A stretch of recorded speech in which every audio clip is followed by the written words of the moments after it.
I'm standing in the middle of my bedroom, staring at the empty space where the tapes should be, my pulse hammering like a war drum. The closet door is still slightly ajar, the shadows swallowing up the shelves where that box used to sit. I know I didn't misplace it. I know exactly where it should be, but it's gone. And there's only one person in this house who would have had a reason to get rid of it. My jaw clenches so hard my teeth might crack. My hands are shaking, rage bubbling up from somewhere deep inside, dark and thick like tar. I move on autopilot, storming out of the bedroom and down the stairs, my bare feet slamming against the cold hardwood floor. When I hit the bottom step, I see her, Wendy, sprawled out on the couch, watching TV like she doesn't have a damn care in the world. Where are the tapes? My voice is low, but there's a sharp edge to it, slicing through the air like a blade. She glances at me, eyes flicking away from the screen for just a second, and then back. Just that. No guilt, no panic, not even surprise. I threw them away, she says like she's telling me she took out the trash. Like she didn't just erase one of the last pieces of my past that still mattered. My heart drops into my stomach. You what? She sighs, shifting on the couch, finally giving me her full attention. Diego, you talk about her too much. It's not healthy. You need to move on with your life, and I figured this was a good head start. A fucking head start. The world tilts, a violent lurch in my gut like I've just been punched. My vision blurs at the edges, red creeping in like ink spilled in water. I take a step closer, fists clenched at my sides, knuckles white. You threw them away. I repeat, my voice shaking, not from fear, but from the effort it takes to hold myself back. You threw away the only thing my daughter had left of her mother. Her expression flickers, just for a second. Maybe she didn't think of it like that. Maybe she only saw them as relics of a past she wanted buried. But it's too late for that now.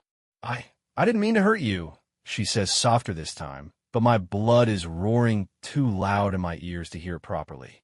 I shake my head, disbelief curling around my ribs, squeezing tight. Where are they? I already told you, she mutters, crossing her arms over her chest. They're gone. My breath comes fast and shallow. I turn away before I do something I can't take back. I storm out the front door, slamming it behind me so hard the walls shake. The cold morning air bites at my skin, but I barely feel it. My hands are my hair, gripping at the strands, my mind racing. Those tapes were everything. Not just for me, but for Valeria. My daughter. My little girl who never got the chance to know her mother.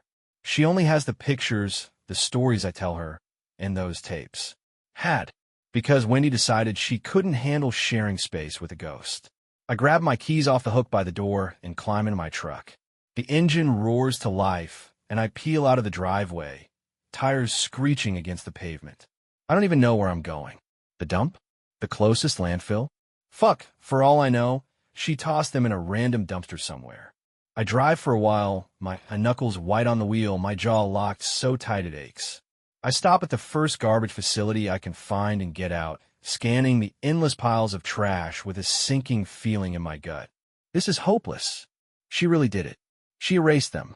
By the time I make it back home, I've run out of places to check. My limbs feel like lead as I trudge inside, and Wendy is still sitting on the couch. She looks up when I come in, her face full of something that might be guilt, or maybe just fear.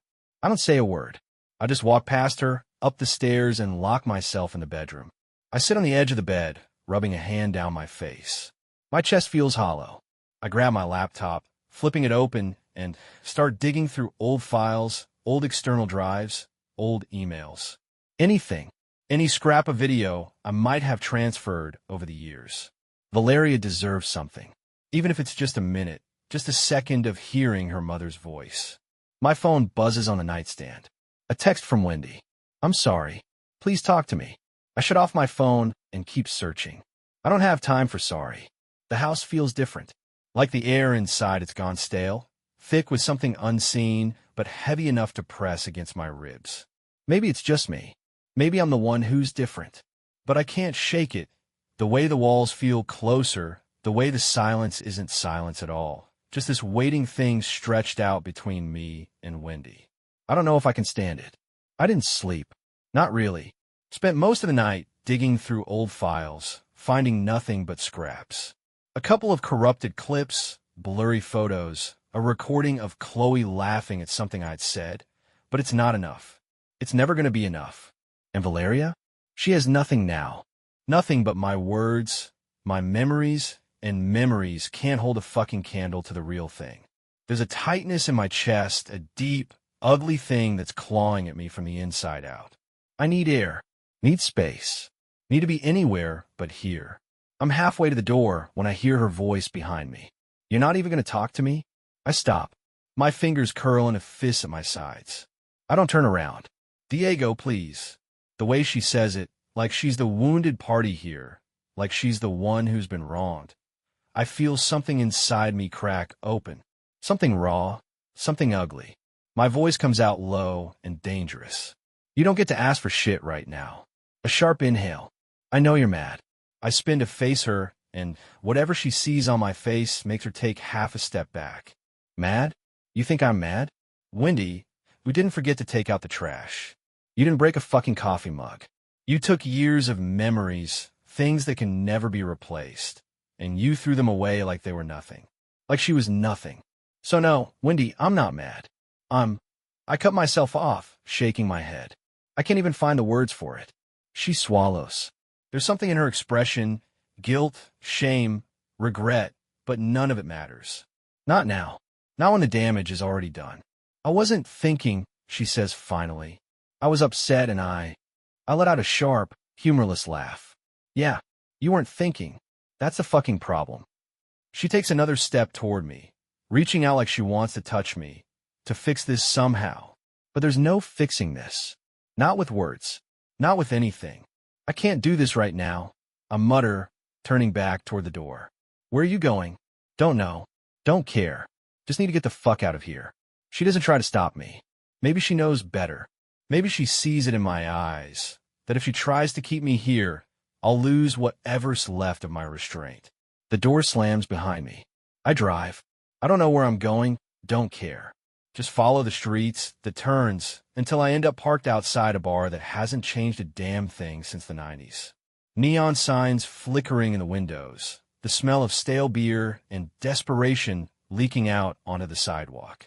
Feels right. Inside, it's quiet, the kind of dead that only happens in the middle of the day. A couple of guys at the bar, an old man nursing something dark in the corner. I take a seat, order something strong, and let the burn of it settle in my chest. My mind won't shut up, keeps replaying the moment over and over. Her face when she said it like it was nothing, like she was doing me a favor. Keeps circling back to Valeria. How the hell do I tell her? How do I look her in the eyes and say, hey, that one thing you were looking forward to, the only real connection you had to your mom, gone. A shadow falls over the bar next to me. Rough day. I glance over. Guy's older, late 40s maybe, with the kind of face that's seen some shit. Looks like he belongs here. I take a sip of my drink. Something like that. He nods like he gets it. Woman trouble? I huff out a breath, not really a laugh. Something like that. He raises his glass. Here's to that. We drink in silence. It's better than thinking. By the time I make it back home, the sun's starting to dip. I sit in the truck for a while, just staring at the house. At the windows, the lights on inside like everything's normal. Like my world hasn't just shifted off its fucking axis. Eventually, I go in. Wendy's in the kitchen, sitting at the table, hands wrapped around a mug like it's the only thing keeping her together. She looks up when I walk in, but I don't say anything. Just move past her, up the stairs, into the bedroom. I close the door behind me, lean against it, exhale. Then I sit at my desk, power up my laptop, and get back to work. Searching, digging, scouring old files for something. Anything I can give Valeria. I don't know how long I'm at it before there's a knock on the door. Diego. I don't answer. She tries again. Can we talk? I clench my jaw. Take a slow breath. Not now. A pause. Then, quieter. I know I can't fix this. But I need you to know I didn't do it to hurt you. I laugh, short and sharp. That's supposed to make me feel better? She doesn't have an answer for that. Eventually, I hear her footsteps retreating. I scrub a hand over my face. Keep scrolling through old files. Keep looking for something to salvage from the wreckage. Winnie can wait. Valeria can't. I don't know what time it is when I wake up, but the sky outside the window is still that deep, soulless kind of black. The kind that makes you feel like time doesn't exist, like the whole world's just holding its breath, waiting for something to snap. I roll over, reach for my phone. 2:37 a.m. The house is quiet. Too quiet. But I can't tell if that's just me, if it's the weight sitting in my chest making everything feel off wrong. It's been 2 days. 2 days since I lost the tapes. 2 days since I stopped looking Wendy in the eye. 2 days since the last real conversation I had with my daughter was about how excited she was to finally see her mother.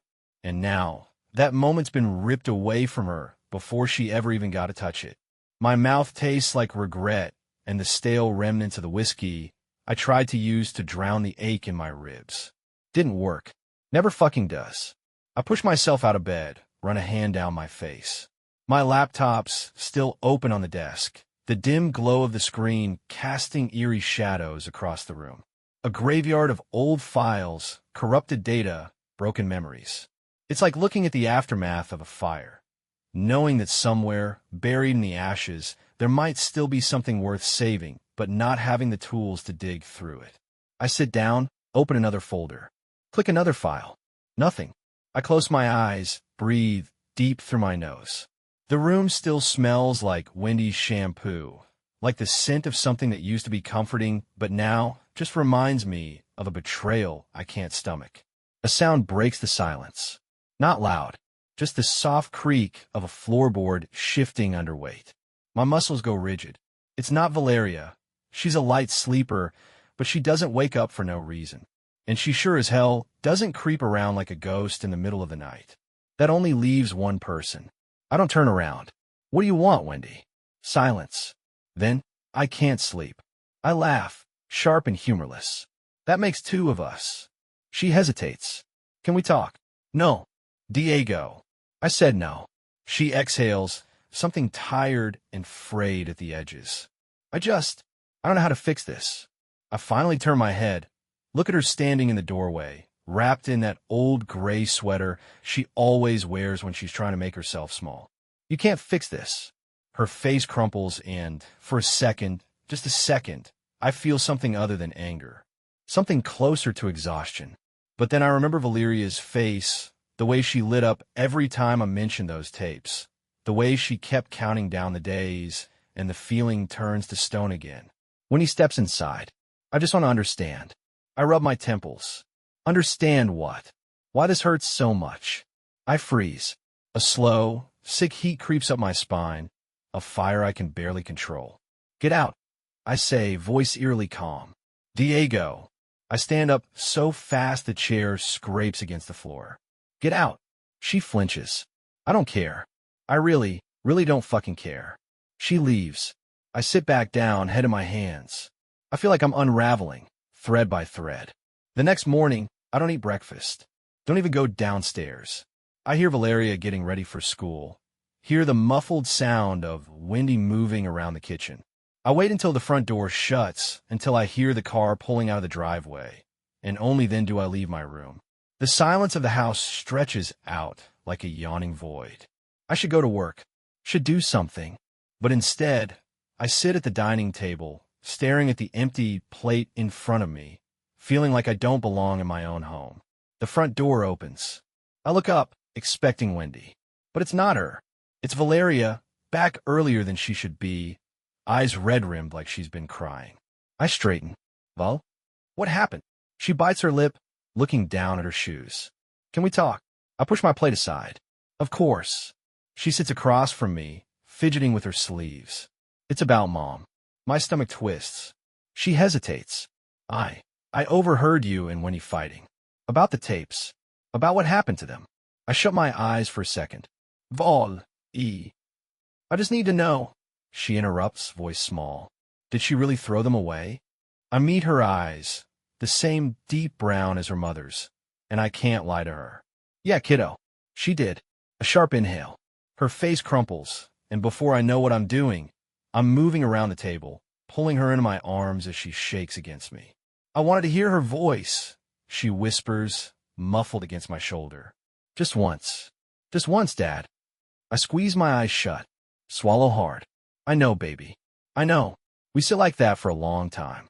And for the first time since this whole thing started, I feel something other than anger. I feel like I failed her. The coffee in my hands is long gone cold, but I still hold onto the cup like it's the only thing keeping me tethered to reality. The house is dead quiet. A silence so thick it presses against my skin, seeps into my bones. I should be used to it by now. But this is different. This silence isn't empty. It's full. Full of unspoken words, unshed tears, unresolved bullshit that's been piling up like a goddamn landslide, waiting to bury me alive. When he hasn't come home, she left a note on the counter, something short, something gutless. Staying at my sister's for a while. Needs space. Needs space. I let out a laugh, sharp and humorless. She needs space. She needs it. After what she did. After she ripped something irreplaceable out of my daughter's life, and then had the audacity to look me in the eye and ask why it mattered so much. Yeah, okay. She can have all the fucking space she wants. Valeria hasn't spoken much since our talk. I can feel her slipping into herself, retreating, and it kills me because I don't know how to reach her. I don't have the right words to make this better. I can't bring her mother back. And the one thing that could have given her even a piece of that has been tossed away like trash. And for what? Wendy's insecurity? Her inability to handle the fact that my past didn't start with her? I grip the edge of the counter, my knuckles going white. The coffee cup cracks in my hand, hot liquid spilling over my fingers, but I don't flinch. Don't move. Just breathe. In and out. In and out. Fighting the urge to smash something. To break something just so I don't feel so fucking helpless. A door creaks, open upstairs. Valeria. Probably getting ready for school. But I know she won't say goodbye before she leaves. Hasn't said a word to me all morning. I don't blame her. I wouldn't know what to say either. The front door closes. And just like that, the house is empty again. I don't go to work. Can't bring myself to pretend like everything's normal, like I'm not sitting on top of something broken and jagged that's cutting me open from the inside. Instead, I sit at my laptop, running the same search I've been running for days. Digging through old cloud backups, old emails, anything that might have some trace of those tapes. Nothing. I rub my hands over my face. I feel like I'm losing something more than just memories. Like every second that passes without those tapes is pulling me further away from the man I used to be. The man Chloe knew. The man Valeria still needs. My phone buzzes. I ignore it. Probably Wendy. Or someone else trying to tell me to just get over it already. Like grief has a fucking expiration date. An hour passes. Then another. My eyes burn from staring at the screen, from forcing myself to keep looking even though I already know what the answer is going to be. I should stop. Should accept that this is over. But I can't. Because if I stop now, that means Wendy won. And I'll be damned if I let that happen. When Valeria gets home, she barely looks at me. Just drops her bag by the door and heads straight upstairs. I sit there, listening to her footsteps fade into silence. And something inside me finally cracks wide open. I push back from the table, grab my keys. I don't know where I'm going, don't have a plan, but before I know it, I'm in my truck, tearing down the road like I've got a fucking mission. And maybe I do. 10 minutes later, I'm standing in front of a pile of trash bags at the city dump, my hands covered in dirt, my throat raw from shouting at some poor bastard who didn't deserve it. But I don't care. I don't care that this is pointless, that I'm probably never going to find them. Because I have to try. I owe Valeria that much. I owe Chloe that much. I dig, and dig, and dig, until my muscles burn, until my hands are scraped raw, until the sun is hanging low in the sky, and the stench of rot is making me lightheaded. I don't find them. I don't find anything. I sink down onto an overturned crate, my entire body screaming in protest. This is it. This is the moment where I finally have to accept it's over. I failed. My phone buzzes in my pocket. I almost ignore it, but something makes me pull it out, glance at the screen. A name I wasn't expecting. My sister. I answer. What? She hesitates. Then, you should come over. Now. Something about her tone makes my stomach drop. Why? A beat of silence. Then, softly, it's about Valeria. I don't even remember the drive. 1 second I'm sitting at the dump, and the next I'm pulling up to my sister's house, my heart a battering ram in my chest. The door swings open before I even knock. She looks at me, eyes full of something I don't want to name, and steps aside. She's in the living room. I walk in, and there she is. My daughter, my baby, sitting curled up on the couch, hugging her knees, her face pale and streaked with dried tears. She looks up when she hears me. And for the first time since this whole thing started, I see it, the break.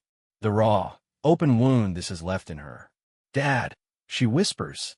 And then she's moving, throwing herself at me, clutching onto me like she's afraid I might disappear too. I hold her, bury my face in her hair. I'm so sorry, Val. I tried. I really fucking tried. She sniffles. I know. We stay like that for a long time. Eventually, my sister clears her throat. There's something else. I pull back just enough to look at her. What? She hesitates. Then, slowly, she reaches behind the couch and pulls something out. A box. Old. Familiar. My heart slams against my ribs. No way. Valeria gasps. No fucking way. My sister shrugs. Wendy's sister called me. Said she couldn't keep it on her conscience. She grabbed them before Wendy threw them out. Thought maybe one day you'd want them back.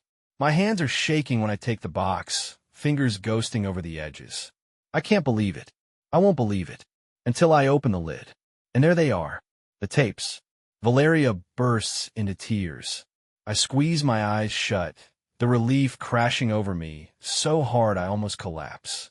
I hold her tight, hold the past in my hands, and for the first time in what feels like forever, I breathe. This isn't over. Not by a fucking long shot.